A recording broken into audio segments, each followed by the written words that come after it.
Hi, everyone, and thank you so much for tuning in to this presentation. I really appreciate it. Obviously, we wish we could host you all on campus, but it is a pretty unprecedented time right now. So we hope that you're safe and healthy out there. My name is Jacob Westover. I work at UK as one of our terrific admissions counselors and recruiters. I think we have one of the best jobs. We get to go out and travel and work with students very closely one-on-one. So students, we are visiting your high schools. We're at your local college fairs. We work with your guidance counselors, all designed, again, to really assist you in this college search process. So as you begin making yours, definitely feel free to reach out to us. We have a recruiter for pretty much every region.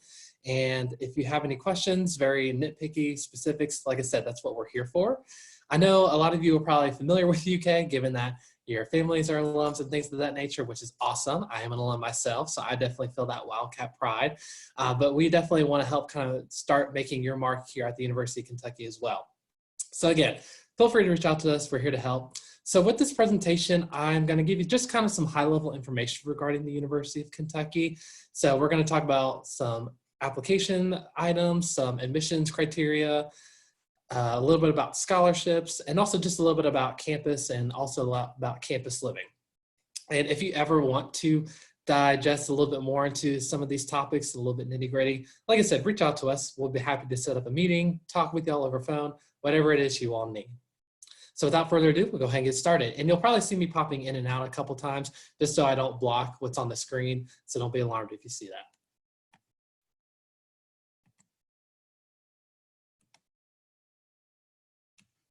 There we go, had some trouble there. So the first thing I'm going to show you all is our 16 academic colleges as well as our Lewis Honors College, so 17 altogether.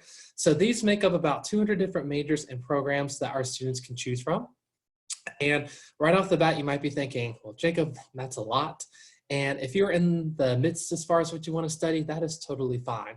I'm going to show you all this awesome tool that our students can utilize later on in the presentation that'll kind of filter out all the different interests that you're looking for to get the best fit for you. But one unique thing about our university is that a lot of our professional schools, so things such as medicine, law, nursing, pharmacy, as well as other schools like agriculture and engineering, they're all on one contiguous campus. So why do I say that? Well, a lot of times if students want to do any kind of experiential learning, whether that's clinicals, shadowing, observation hours, they can pretty much do all that right there in their backyard and they don't have to do a lot of commuting. So a lot of other schools, all these schools are separately from the main campus, so you just have to commute back and forth, spend the gas money, spend the driving, and sometimes it can just be a headache. So for us, being all right here, it's conducive and it really provides students the on-hands experience that they're wanting to really get, which is awesome.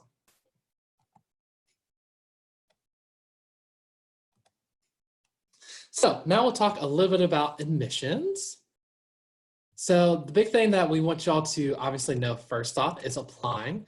So when you apply to the University of Kentucky, you'll see there we have 3 different applications that students can choose from. We have the online application, which is simply on our website. We have the common application, which is oftentimes a pretty popular platform for students to use, and then the coalition application. So whichever one you choose, it does not matter to us. When you apply, just be sure, as you see below, to send your test scores. Doesn't matter if it's ACT or SAT, we take either. Your official high school transcript, and then there's a $50 application fee.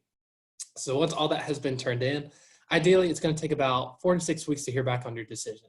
If for some reason you're not hearing back on that in that time manner, reach out to us. We'll look at your file and see if anything's missing, but keep in mind that is with a completed application that you'll hear in that 4 to 6 weeks. Okay, another big thing we obviously want you all to know, probably one of the most important things, is our deadlines. So when students apply to UK, they can have a choice of choosing 2 different tracks. They can either do early action or they can do regular decision. Now, students, I mostly tell you all just to focus on early action because obviously that you can see qualifies you for many things. Admissions itself, as well as our Lewis Honors College and our competitive and academic scholarships. So you see that deadline is December 1. So I really encourage y'all to ingrain that in your mind, December 1, December 1, December 1. The following deadline is February 15th. That is for regular decision. So while you do have consideration for, you see our William C. Parker Diversity Scholarship there, mostly what it's considering is for admissions only, none of the honors programs or the competitive or academic scholarships. So again, students, I encourage you to submit your application by December 1. Now, a lot of times, I'm just going to keep moving myself around here. So a lot of times, universities will tell you this, and we're pretty much the same.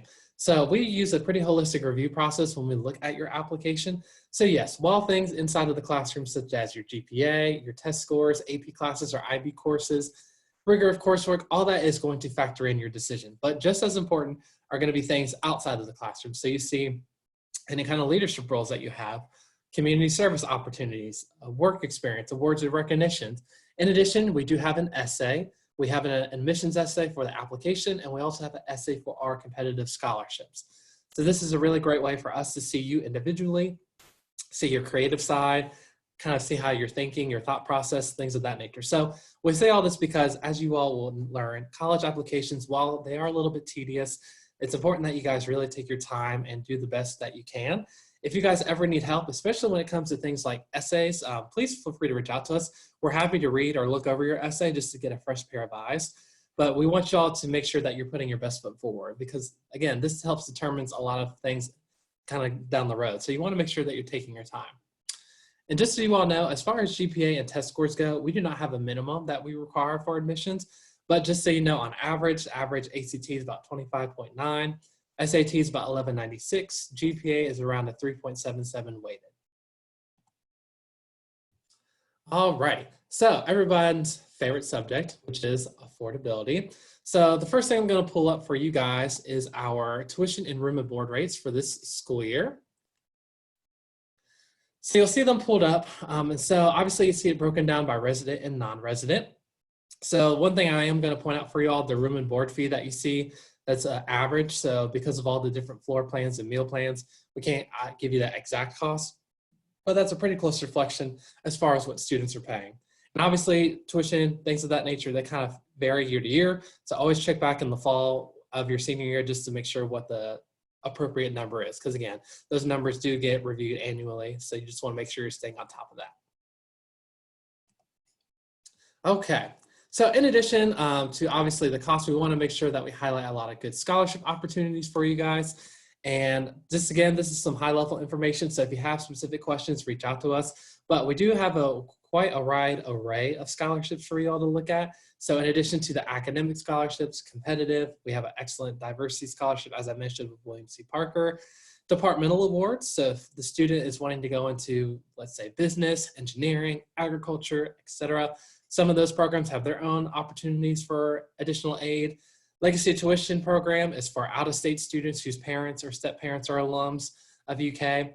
National Merit, National Hispanic, and in addition, in-state folks, especially for you all, GSP, GSA, GSE scholarships. So the point is that there are a lot of scholarships for y'all to look at and choose from. So definitely make sure you guys are reaching out on all your options. Also keep in mind any kind of outside scholarships, so perhaps in your local business, school, organization, things of that nature. Definitely something to consider as well. The only thing I am going to say with some of these is that, for example, our departmental awards or legacy tuition, some of them may require separate applications. So if that's the case, I recommend you all proactively look on their website first, just to be sure you're not missing out on anything specific. All right. So everyone's favorite thing in the world, I feel like, FAFSA. I know this is not the most enjoyable thing that families want to sit down and fill out, but it is critical and it is helpful for you all.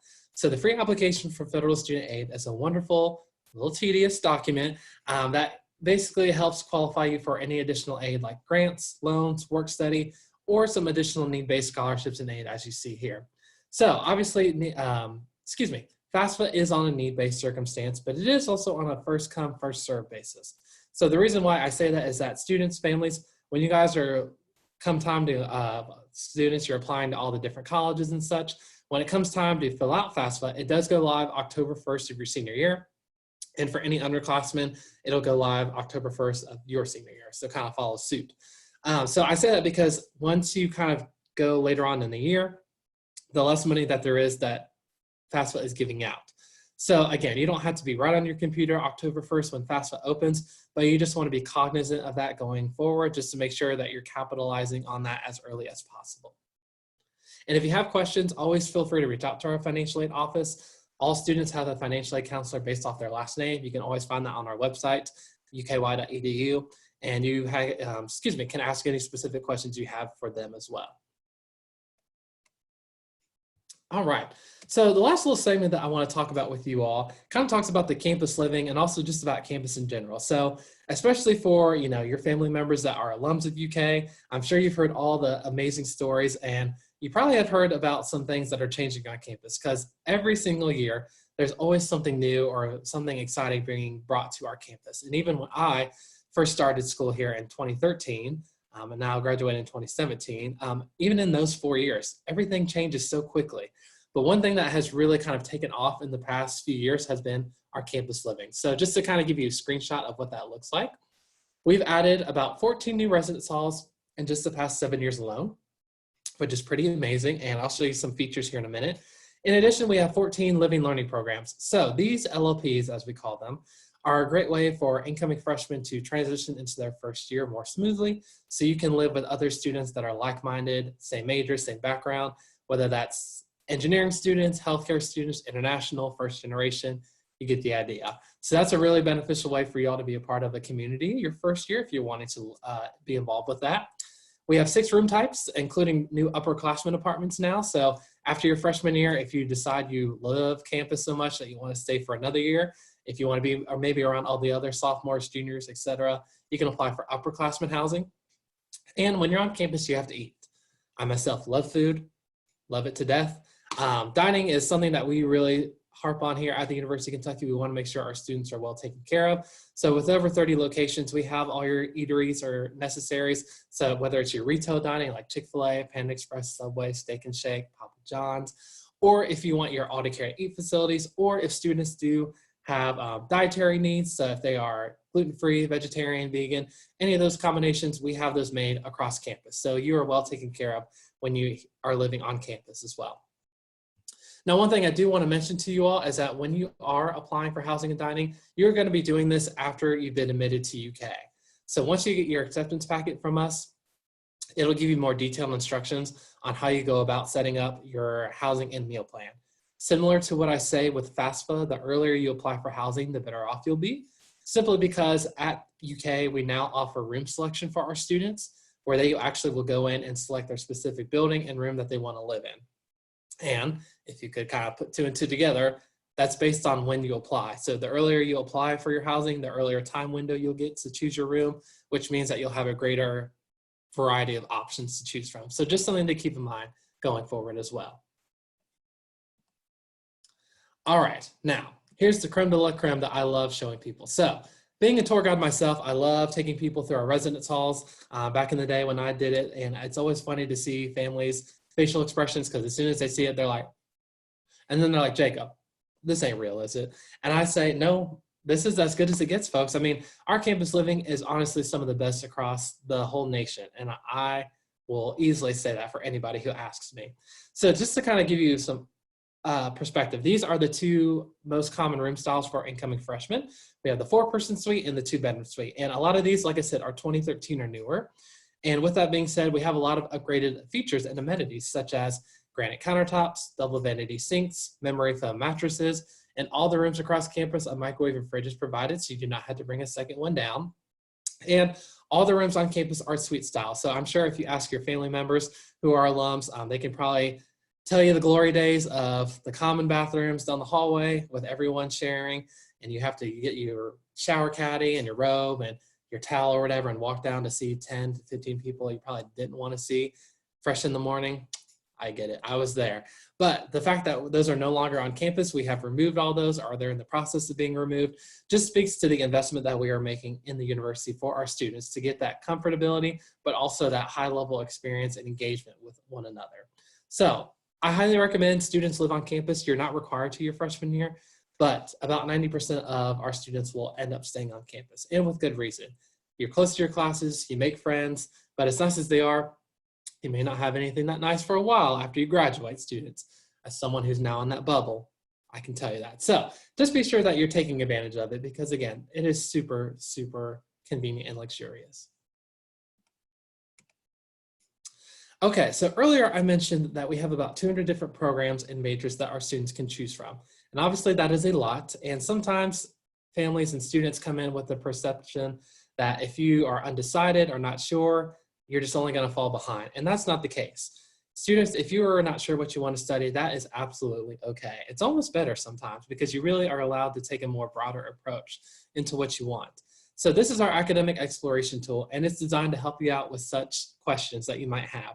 So on this website, you're allowed to play around with all these different boxes and functions that are asking you, excuse me, what do you want to do? What are you searching for? Browse programs, things of that nature. And whatever you look for, it'll generate some majors and things you're interested in. And if you find a major that you like, you can click on it and you can find more info about that major, including credit hours needed to graduate, major sheet so you can see what classes you'd be taking. And there's even some fun information from the Bureau of Labor Statistics that gives you annual salary, job expectancy outlook, things of that nature. So it's really great. So the website is there below. So feel free to use that anytime. Again, this is great not just for prospective students like yourself, but for current students who might come in. And for example, there's plenty of people that might want to do nursing or engineering, and then they take an anatomy class or they take a Calc 4 class, and then they think, never mind. So if that happens to you, again, that's no problem. This is what it's here for. So feel free to use that anytime.